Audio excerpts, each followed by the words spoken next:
நேத்து இந்த ஆக்சிடென்ட் சம்பந்தமா நான் போட்ட வீடியோ பதிவுல பாத்தீங்கன்னா நிறைய கமெண்ட்ஸ்.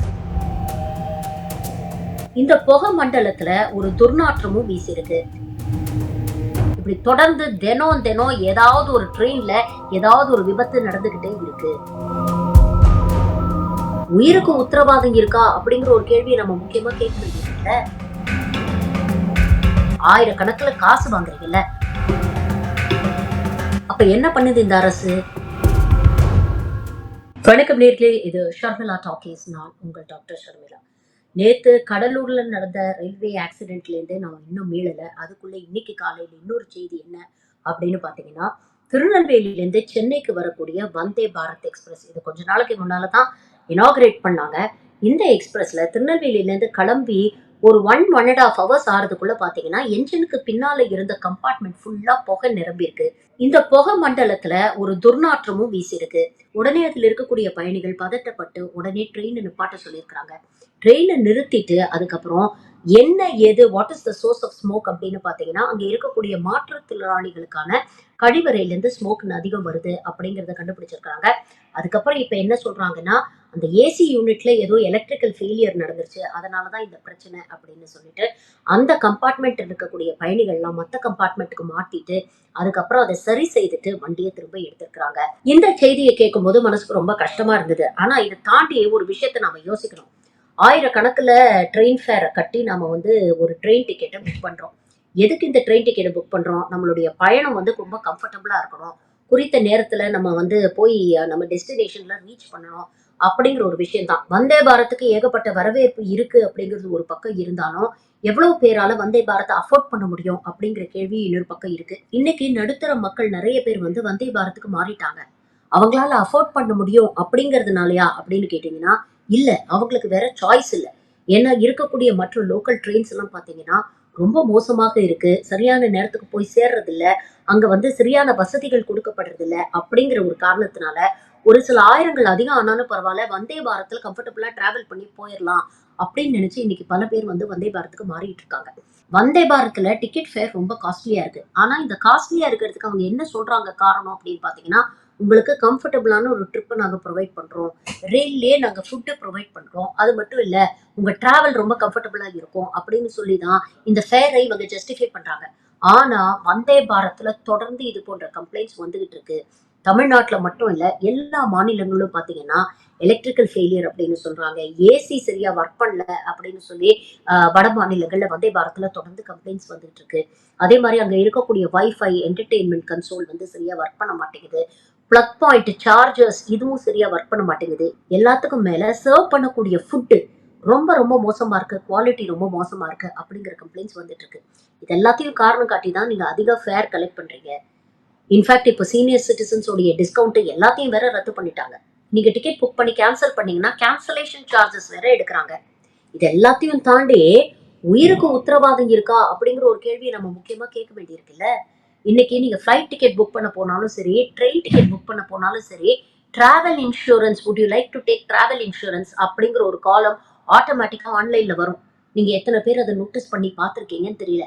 முன்னெல்லாம் அது கிடையாது. ஆனா இன்னைக்கு ஒவ்வொரு ட்ரெயின்ல ஏறும்போதோ இல்ல ஃபிளைட்ல ஏறும்போதோ டிக்கெட்டோட சேர்த்து டிராவல் இன்சூரன்ஸும் போட வேண்டிய ஒரு நிலைமையில நம்ம இருக்கோம். அப்ப என்ன பண்ணுது இந்த அரசு?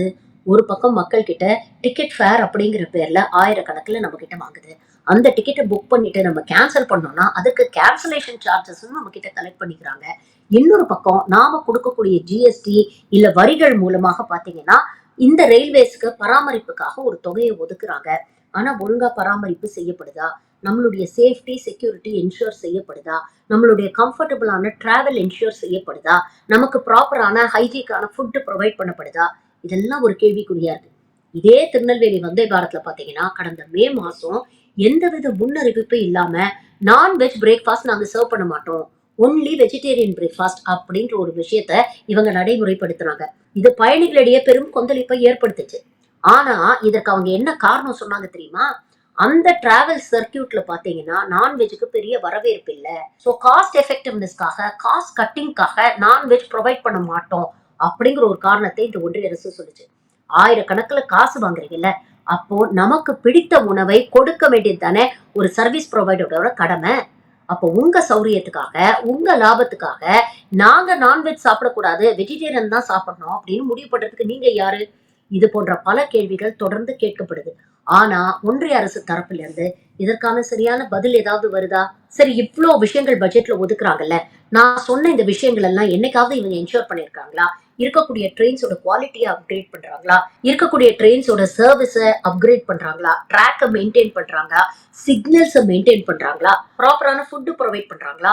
ஓவர் நைட் ஜர்னினா ப்ராப்பரான கிளீன் டவல்ஸ், பிளாங்கெட்ஸ், பில்லோஸ் இதெல்லாம் ப்ரொவைட் பண்றாங்களா? இதுக்கெல்லாம் சேர்த்து தானே காசு வாங்குறாங்க. இந்த சேஃப்டி அப்கிரேட் அப்படின்னு சொல்லி தானே ஒவ்வொரு பட்ஜெட்லயும் நீங்க பணம் ஒதுக்குறீங்க. நேத்து சொன்ன அதே விஷயத்தை இன்னைக்கு ரிப்பீட் பண்றேன். ரயில்வே சேஃப்டிக்காக கவச் இன்ஸ்டால் பண்றோம் அப்படின்னு சொன்னாங்க. ஆனா இந்தியாவில் இருக்க ஒட்டுமொத்த ட்ரெயின்ஸ்ல இன்னும் 3% ட்ரெயின்ஸ் கூட இவங்களால கவச்ச இன்ஸ்டால் பண்ண முடியல. ஆனா இந்த ஒன்றிய அரசு எதற்கெல்லாம் அத்தியாவசிய செலவுகளோ அதுக்கெல்லாம் ப்ரையாரிட்டி கொடுக்காம ஸ்டேஷனை நவீனமயப்படுத்துறோம் அப்படின்ட்டு ஸ்டேஷனை அப்கிரேட் பண்றாங்க. பயணிகள் பெரும்பாலான நேரம் ட்ரெயின்ல தான் பிரயாணம் பண்ண போறாங்க. ஸ்டேஷன்ல இறங்கினா அவன் பொட்டி படிக்க தூக்கிட்டு வீட்டுக்கு போக போறான். ஆனா ஸ்டேஷனை நாங்க வந்து 5 ஸ்டார் லெவலுக்கு மாத்துவோம் அப்படின்னு ஸ்டேஷன் அப்கிரேட்னு தேவையில்லாம அங்க காசு செலவு பண்ணிட்டு இருக்காங்க. ஸ்டேஷனுக்கு ஸ்டேஷன் வட மாநிலங்கள்லாம் பாத்தீங்கன்னா மோடியுடன் செல்ஃபி அப்படிங்கிற பிரச்சாரத்துக்காக இந்த படத்தை யூஸ் பண்ணிட்டு இருக்காங்க. முன்னெல்லாம் ரயில்வேக்குன்னு தனி பட்ஜெட் இருந்தது. அப்போ உண்மையிலேயே ரயில்வே துறைய ப்ராப்பரா மெயின்டைன் பண்ணுவாங்க. இல்லைன்னா ஏன் செலவு பண்ணல, அத்தியாவசியங்களுக்கு ஏன் செலவு பண்ணல அப்படிங்கிற கேள்வியாவது கேட்டுட்டு இருந்தாங்க. இன்னைக்கு ரயில்வேக்குன்னு தனி பட்ஜெட்டே கிடையாது. இவங்க என்ன ஒதுக்கணும்னு முடிவு பண்றாங்களோ அதை தான் ஒதுக்குறாங்க. அதுவும் இவங்களுக்கு ஆதரவாக இவர்கள் ஆட்சியில் இருக்கக்கூடிய மாநிலங்களுக்கு அதிகமா ஒதுக்குறாங்க, சதர்ன் ரயில்வேக்கு ரொம்ப கம்மியா ஒதுக்குறாங்க அப்படின்னு லோக்சபால நம்மளோட எம்பிஸ் பல தடவை கேள்வி கேட்டிருக்காங்க. இதற்கெல்லாம் இந்த ஒன்றிய அரசு பதில் சொல்லாது. நேத்து இந்த ஆக்சிடென்ட் சம்பந்தமா நான் போட்ட வீடியோ பதிவுல பாத்தீங்கன்னா நிறைய கமெண்ட்ஸ். ஒன்றிய அரசை மட்டும் ஏன் குறை சொல்றீங்க? மக்கள் வந்து ரயில்வே கிராசிங்ல கேட்டு மூடி இருந்ததுன்னா அதை மதிக்காம அதுக்கு கீழே எல்லாம் கடந்து போறாங்க. இதெல்லாம் நீங்க பேச மாட்டீங்களா? மக்களுக்கு ஒரு பொறுப்பு வேண்டாம்? மக்களுக்கு பொறுப்பு வேணும் தான், மக்களுக்கு சிவிக் சென்ஸ் வேணும் தான். ஆனா மக்களுக்கு சிவிக் சென்ஸ் இல்ல அப்படிங்கறத காரணத்தை காட்டி உங்க கடமையை நீங்க தட்டி கழிக்க முடியாதுல்ல. இவ்வளோ பெரிய பிஸி லெவல் கிராசிங் அப்படின்னு தெரியும் போது அங்க ஏன் இன்டர்லாக்கிங் சிஸ்டம் போடல? கேட்டையும் சிக்னலையும் ஏன் அங்க இன்டகிரேட் பண்ணல? அதை பண்ணியிருந்தா இந்த ஆக்சிடென்ட் தவிர்த்திருக்கலாம் இல்லையா? புதுசா இனாகிரேட் பண்ண வந்தே பாரத் எக்ஸ்பிரஸ் அதுல எலக்ட்ரிக்கல் ஃபெயிலியர். அப்ப என்ன மெயின்டைன் பண்றீங்க? வண்டியே கிளீனா இல்லைன்னு நிறைய பேர் கம்ப்ளைண்ட் பண்றாங்க. அப்படியே தர அந்த ஜன்னல் ஓரம்லாம் பாத்தீங்கன்னா அவ்வளோ அழுக்கு. வண்டியை கிளீனா உங்களால மெயின்டைன் பண்ண முடியல. வெளிநாட்டுல எல்லாம் போய் பாருங்க, ட்ரெயின் ஜேர்னி அப்படிங்கிறது அவ்வளோ என்ஜாயபிளா இருக்கும். அந்த கண்ணாடி எல்லாம் அவ்வளோ கிறிஸ்டல் கிளியரா இருக்கும். காசு வாங்குறத நம்ம தப்புன்னு சொல்லல. ஆனா இந்த காசை ஏன் வாங்குறோம், இதற்கான ஃபெசிலிட்டிஸை நம்ம ப்ரொவைட் பண்றோம் அப்படின்னு சொல்லிட்டு அதை எதையும் கவனிக்க மாட்டேங்கிறீங்கல்ல. அதைத்தான் இங்க நாங்க கேள்வி கேட்டுட்டு இருக்கோம். இன்னைக்கு மக்கள் காசு கொடுத்து பிரயாணம் பண்றதுக்கே தயாராயிட்டாங்க. ஏன்னா வேற வழி இல்ல. அப்படி கொடுத்துதான் போய் ஆகணும்னா போய் தான் ஆகணும். ட்ரெயின் டிக்கெட் விலையெல்லாம் ஏறடிச்சுட்டு வீட்டுல உட்கார்ந்து இருக்க முடியுமா? அப்ப பல பேர் இன்னைக்கு காசு கொடுத்து பிரயாணம் பண்ணவும் தயாரா இருக்கிறாங்க. ஆனா குடுக்கிற காசுக்கான கம்ஃபர்ட்டை, குடுக்கிற காசுக்கான சர்வீசஸ் நீங்க ப்ரொவைட் பண்றீங்களா? எத்தனை வந்தே பாரத் ட்ரெயின்ல டாய்லெட்ஸ் அவ்வளவு நாத்து அடிக்குது. இதெல்லாம் கேள்வி கேட்டா உடனே ஆன்டி இண்டியன், பாஜகவை திட்டுறீங்க அப்படின்னு சொல்லி நம்ம மேல விழுந்து பரான்றதுக்கு ஒரு கூட்டம் ரெடியா இருக்கு. இப்படி தொடர்ந்து தினம் தினம் ஏதாவது ஒரு ட்ரெயின்ல ஏதாவது ஒரு விபத்து நடந்துகிட்டே இருக்கு. கடந்த 2 வருஷத்துல மட்டும் பாத்தீங்கன்னா ட்ரெயின் ஆக்சிடென்ட்ஸ் மூலமா 500க்கும் மேற்பட்டோர் இறந்து போயிருக்கிறாங்க இந்தியாவுல. ஆனா இத பத்தி ஒன்றிய அரசோ இல்ல ஒன்றிய ரயில்வே துறை அமைச்சர் அஸ்வினி வைஷ்ணவோ கவலைப்பட்டாங்களா? நேத்து 3 குழந்தைங்க இறந்துருச்சு அப்படின்னு பாஜக தலைவர்கள்லாம் அவ்வளவு பொங்குனீங்களே. ஒரிசால 3 ட்ரெயின் மோதி 300 பேர் இறந்து போனாங்க.